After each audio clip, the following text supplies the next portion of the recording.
এক অভিযানপ্রিয় রাজপুত্র পথভ্রষ্ট হয়ে চলে আসে এক নির্জন জনশূন্য সোনালী প্রাসাদে, যেখানে একাকী বাস করে এক মায়াবী রাজকন্যা। তার চুল নদীর স্রোতের মতো দীর্ঘ। কিন্তু এত বিশাল রাজ্যে আর কেউ নেই কেন? রহস্য জানতে চাইলে পড়তে থাকুন। আর যদি আপনি নিজের নাম এমন গল্পে দেখতে চান, তাহলে কমেন্টে আপনার পছন্দের নাম লিখুন। আমি চেষ্টা করব আপনাকে একটা সুন্দর গল্প উপহার দিতে। চ্যানেল সাবস্ক্রাইব করে আমার যাত্রায় সঙ্গী হন, যাতে আরও ভালো গল্প নিয়ে আসতে পারি। রাজপুত্র আয়ান ছিলেন আলফারিস রাজ্যের গর্ব। তার সাহস এবং বীরত্বের কথা দেশ বিদেশে ছড়িয়ে পড়েছে। মাত্র ২০ বছর বয়সে তিনি জাবল আল হিরাকের দানবকে পরাজিত করেছিলেন। এমন গল্প জানে না এমন কোনো ছেলে বা বুড়ো নেই। যুদ্ধক্ষেত্রে তার সমকক্ষ কেউ ছিল না, কিন্তু তার একটি সমস্যা ছিল। তিনি অত্যন্ত অভিযানপ্রিয়। মাঝে মাঝে অভিযানে বেরিয়ে পড়তেন এবং দিনের পর দিন রাজ্যের বাইরে থাকতেন। রাজা প্রথমে খুব চিন্তিত হতেন, কিন্তু এখন তা মেনে নিয়েছেন। এমনই এক রৌদ্রোজ্জ্বল সকালে রাজপুত্র তার সঙ্গী সাথীদের বললেন, সবাই প্রস্তুত হও, আমরা অভিযানে যাচ্ছি। তার সঙ্গীরা তো জানেই রাজপুত্র এমন, যখন তখন অভিযানে বেরিয়ে পড়েন, তাই তারা সর্বদা প্রস্তুত থাকে। তারা তৎক্ষণাৎ বলল, চলুন রাজকুমার আয়ান, আমরা তৈরি। তারা রাজ্য থেকে অনেক দূরে এক অজানা বনে পৌঁছে গেল। বনের গাছের পাতাগুলো যেন রূপোর তৈরি, সূর্যের আলোয় চিকচিক করছে এবং বাতাসে এক মৃদু স্নিগ্ধতা। হঠাৎ একটি সোনালী হরিণ তাদের সামনে দিয়ে ছুটে গেল। তার শিং ঝকঝক করছে, যেন সোনার টুকরো দিয়ে গড়া। তার গায়ে যেন কারুকাজ করা। আয়ান মুগ্ধ হয়ে বললেন, আলহামদুলিল্লাহ, আল্লাহ তোমার কি অপূর্ব সৃষ্টি। তিনি সঙ্গীদের বললেন, এই হরিণ ধরতে হবে, কিন্তু কোনো ক্ষতি না করে। আমার বাগানে এই হরিণ চাই। তিনি তীর ছুড়লেন, কিন্তু তীর হরিণের শিঙে লেগে একটি ছোট টুকরো ভেঙে পড়ল। হরিণ পালিয়ে গেল। আয়ান ভাঙা শিঙের টুকরো তুলে দেখলেন এটি খাঁটি সোনা। অবাক বিস্ময়ে তার মুখ থেকে বেরিয়ে এলো, ইয়া আল্লাহ, এই রহস্যের পথ আমাকে দেখাও। তার কৌতূহল তাকে হরিণের পিছু নিতে বাধ্য করল। ছুটতে ছুটতে আয়ান তার সঙ্গীদের থেকে বিচ্ছিন্ন হয়ে গেলেন, কিন্তু আমাদের অভিযানপ্রিয় রাজপুত্র থামলেন না। ছুটতে ছুটতে তিনি এক পাহাড়ি এলাকায় পৌঁছে গেলেন। দূর থেকে দেখা যাচ্ছে পাহাড়ের চূড়ায় এক সোনালী প্রাসাদ দাঁড়িয়ে, আলো মেখে চকচক করছে, যেন সূর্য নেমে এসেছে পাহাড়ের চূড়ায়। অবাক বিস্ময়ে অভিভূত হয়ে গেলেন রাজপুত্র আয়ান। তার কৌতূহল তাকে প্রাসাদের দিকে নিয়ে যেতে লাগল। দুই পাশে খাড়া ঢাল, মাঝখান দিয়ে একটা সেতুর মতো প্রাকৃতিক পথ, যেন আল্লাহ নিজ কুদরতে তৈরি করে দিয়েছেন। আয়ান বললেন, সুবহান আল্লাহ। কিন্তু যেতে যেতে তিনি লক্ষ্য করলেন, যেখানে লোকালয়ের কোলাহল থাকার কথা, সেখানে একটি মানুষও নেই। শুধু ঘর বাড়ি, বাজার, দোকানপাট, চারদিকে নিস্তব্ধতা, যেন কিছুক্ষণ আগে হঠাৎ সবাই চলে গেছে। হাঁটতে হাঁটতে তিনি প্রাসাদের গেটে পৌঁছে গেলেন। প্রাসাদ শুধু সোনালি রঙের নয়, আসলেই সোনার তৈরি। কিন্তু গেটে কোনো প্রহরী নেই, কোনো জনমানব নেই। আয়ানের মন অস্থির হল। তিনি বললেন, ইয়া আল্লাহ, আমাকে সঠিক পথে রাখো। তিনি গেট দিয়ে ভেতরে ঢুকে প্রাসাদের চারপাশ ঘুরতে লাগলেন। পায়ের নিচে নরম ঘাস, গাছে গাছে ফল আর পাখি, সবই ঠিক আছে, কিন্তু মানুষ নেই কেন? জনশূন্য হলে তো এত পরিষ্কার পরিচ্ছন্ন থাকার কথা নয়। ভাবতে ভাবতে অন্যমনস্ক হয়ে হাঁটছিলেন আয়ান। হঠাৎ তিনি দেখলেন মাটিতে এক লম্বা চুল ঝুলছে, যেন রেশমের নদী। ওপরে তাকিয়ে দেখলেন এক তরুণী, যার মুখে দুঃখের ছায়া, চোখে অন্যমনস্কতার ভাব। এতক্ষণ পর একজন মানুষের দেখা পেয়ে আয়ানের মনে স্বস্তির নিঃশ্বাস এলো, কারণ তিনি ভয় পাওয়ার মানুষ নন। তিনি জোরে ডাক দিলেন মেয়েটিকে, এই যে, শুনছেন? মেয়েটি আয়ানকে দেখে অবাক হয়ে গেল। তুমি কে? এখানে তো কেউ আসে না, তুমি কিভাবে এলে?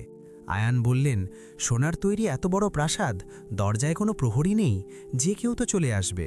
কপাল ভালো দস্যুদের নজরে পড়েনি এখনো, বলে আয়ান হেসে ফেললেন। মেয়েটার মুখেও একটা মায়াবী হাসি ছড়িয়ে পড়ল। বলল, প্রাসাদের দরজাও তো খোলা। এতদূর যখন নিজে থেকে এসেছেন, নিজে থেকে ভেতরে ঢুকে যান, আমি আসছি। রাজপুত্র আয়ান হেসে বললেন, আসছি। রাজপুত্র আয়ান প্রাসাদের খোলা দরজা দিয়ে ভেতরে ঢুকলেন। তার পা পড়ল মার্বেলের মেঝেতে, যা এত ঝকঝকে যেন তার নিজের ছায়া তাকে ফিরে তাকাচ্ছে। চারপাশে সোনার থাম, দেয়ালে ফুলের নকশা, আর ছাদে ঝাড়বাতি যেন হীরার ঝিলিক ছড়াচ্ছে। কিন্তু সবকিছুর মাঝে একটা নিস্তব্ধতা, যেন এই প্রাসাদে কেউ বাস করে না।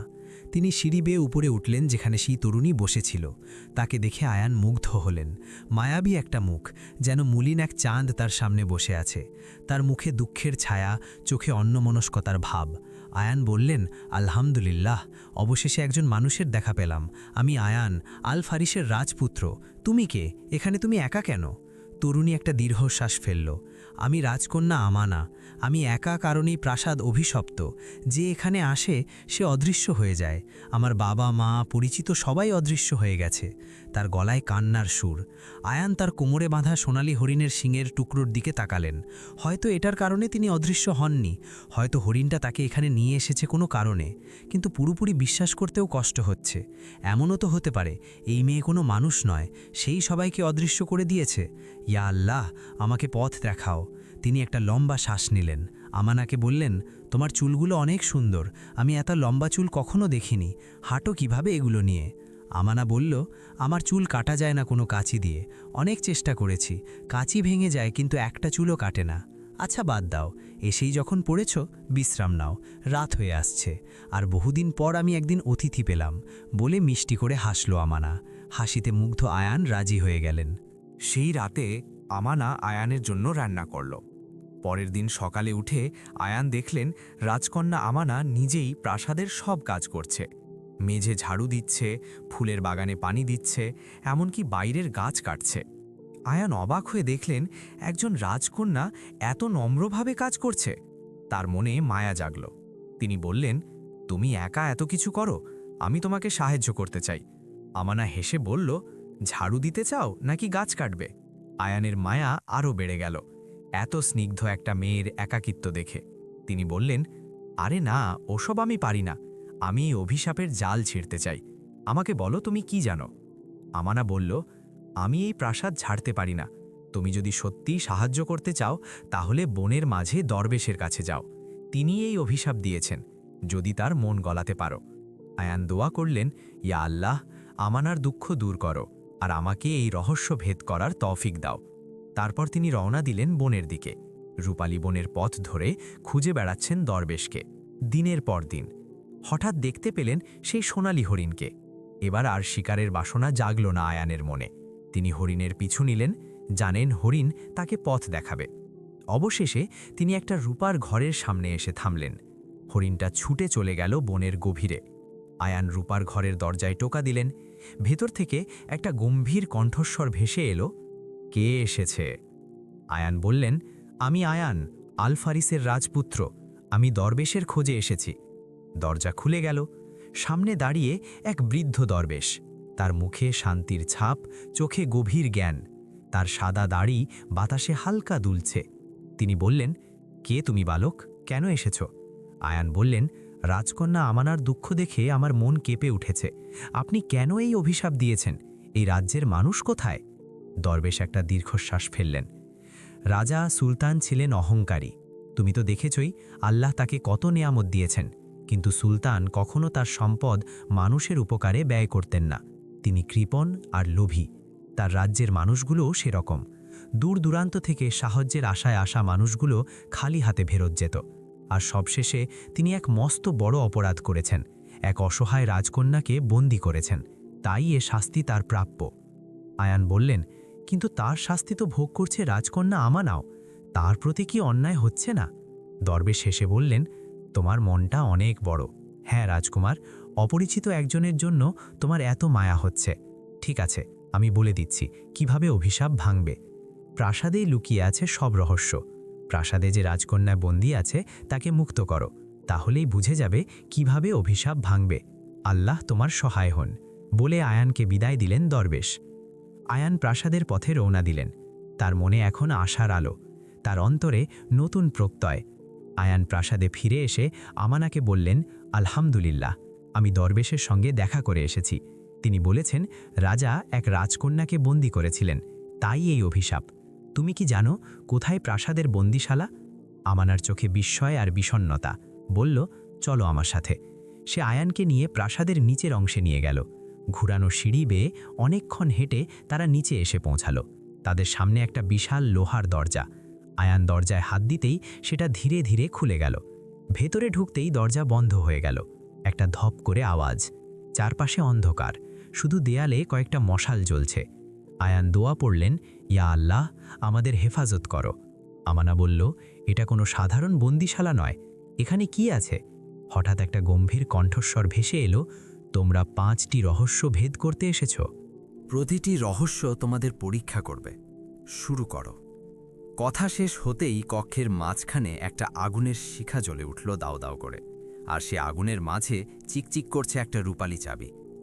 আমানা দেখল আয়ানের মুখটা হঠাৎ শুকিয়ে গেল। কি হয়েছে আয়ান? আয়ান বললেন, ছোটবেলায় আমার একটা প্রিয় ঘোড়া ছিল। আমার সব দুরন্তপনার সঙ্গী ছিল সে। কত পাহাড় নদী পার হয়েছি তার পিঠে চড়ে। কিন্তু একদিন আগুন লেগে ঘোড়াটা মারা যায়। তারপর থেকে আগুন দেখলে আমার ভয় করে। আমানা বলল, আয়ান, তুমি এই অল্প দিনেই আমি তোমাকে চিনেছি। তোমার মতো সাহসী পুরুষ সহজে দেখা যায় না, আর এটা তো সামান্য এক আগুন। হঠাৎ শৈশবের ভয় কেটে সাহসী আয়ান জেগে উঠলেন। তিনি দৃঢ় পায়ে এগিয়ে গিয়ে আগুনের ভিতর হাত ঢুকিয়ে চাবিটা ধরে ফেললেন, আর আগুন নিভে গেল। সামনের দরজা খুলে গেল। দুজন সেই ঘরে ঢুকতেই দরজা বন্ধ হয়ে গেল। ঘরটা কাচের তৈরি, যেন চারদিকে অজস্র আয়না বসানো। সেই আয়নায় শুধু আয়ানের প্রতিচ্ছবি দেখা যাচ্ছে। অথচ আমানাও পাশে দাঁড়িয়ে, কিন্তু প্রতিচ্ছবিগুলো আপন মনে কাজ করে যাচ্ছে। কেউ যুদ্ধ করছে, কেউ শিকার করছে, কেউ ঘোড়ার পিঠে পাহাড় পাড়ি দিচ্ছে। আর আরেকটা আয়নায় দেখা যাচ্ছে কিছু দুঃখী মানুষ। আয়ানের মনটা খারাপ হয়ে গেল। আমানা বলল, কি হয়েছে আয়ান? আয়ান বললেন, আমি সবসময় নিজের নাম উজ্জ্বল করার জন্য কাজ করে গেছি। সবাই আমাকে বলে বীর রাজকুমার আয়ান, কিন্তু কেউ আমাকে বলে না প্রজাদরদী রাজকুমার। কারণ নিজের খুশির জন্য ছুটতে গিয়ে আমি মানুষের খুশি দেখার সময় করতে পারিনি। আমানা বলল, তোমার মধ্যে এই উপলব্ধি এসেছে, সেজন্য শুকরিয়া করো। আয়ান সিজদায় পড়ে গেলেন। আল্লাহ, তুমি আমাকে আরেকটা সুযোগ দাও যেন আমি মানুষের জন্য কাজ করতে পারি। কাচের দেয়াল সাথে সাথে ঝড়ঝড় করে ভেঙে পড়ল, আর তার মাথার সামনে একটা কাচের চাবি পড়ল। সামনে দেয়ালের মাঝে একটা খোলা দরজা দেখা গেল। দুজন পরের কক্ষে ঢুকল। ছোট ছোট চারকোনা মার্বেল পাথরের মেঝে, আর কক্ষের মাঝখানে একটা লাল রঙের চাবি ঝুলছে। সারা কক্ষে আর কিছুই নেই। আমানা বলল, বাহ, এটা তো সহজেই পাওয়া যাবে।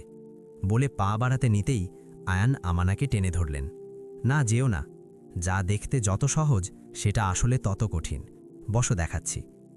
দুজন বসার পর আয়ান সামনের একটা চারকোনা মার্বেলে হাত দিয়ে চাপ দিলেন, আর মাথার ওপর দিয়ে সাই সাই করে কিছু তীর ছুটে গেল। আমানা ভয় পেয়ে বলল, মেঝেতে ফাঁদ পাতা, আমরা যাব কিভাবে? আয়ান হেসে বললেন, এসব ফাঁদ আমার কাছে ছেলে খেলা। তিনি একটা একটা করে মার্বেলে আলতো টোকা দিতে লাগলেন। যেটার শব্দ ফাঁপা না, সেটার ওপর দাঁড়িয়ে আবার সামনের মার্বেলে টোকা দিতে লাগলেন। খুব অল্প সময়েই তিনি লাল চাবিটা হাতে পেয়ে গেলেন, আর পরের দরজা খুলে গেল। দুজন মিলে ঢুকল পরের ঘরে। ঘরের মাঝখানে একটা গাছ, তার পাতাগুলো সাদা আর কালো কালিতে কি যেন লেখা। পরের জন্য আয়ান একটা পাতা ধরতেই পাতাটা ঝরে পড়ল, লেখা মুছে গেল। এমনকি যেই পাতার দিকে তাকাচ্ছে সেটাও ঝরে পড়ে যাচ্ছে।